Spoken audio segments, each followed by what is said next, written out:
ಎಲ್ಲರಿಗೂ ನಮಸ್ಕಾರ. ಲಂಬಾಣಿ ಭಾಷೆಯನ್ನು ಕನ್ನಡದ ಮೂಲಕ ಕಲಿಯಿರಿ. ಪರೀಕ್ಷೆ 9. ಏನು ಎಂದರೆ ಕಾಯ್. ಎಲ್ಲಿ ಎಂದರೆ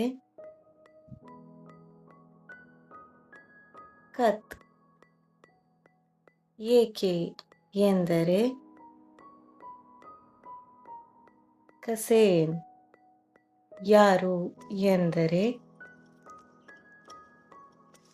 ಕೂಣ್. ಕಣ್ಣು ಎಂದರೆ ಆಂಕಿ.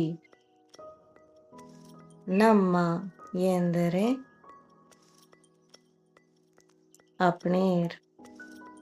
ಇಂತಹ ಹೆಚ್ಚಿನ ವಿಡಿಯೋಗಳಿಗಾಗಿ ಲೈಕ್ ಮಾಡಿ, ಶೇರ್ ಮಾಡಿ ಮತ್ತು ಸಬ್ಸ್ಕ್ರೈಬ್ ಮಾಡಿ.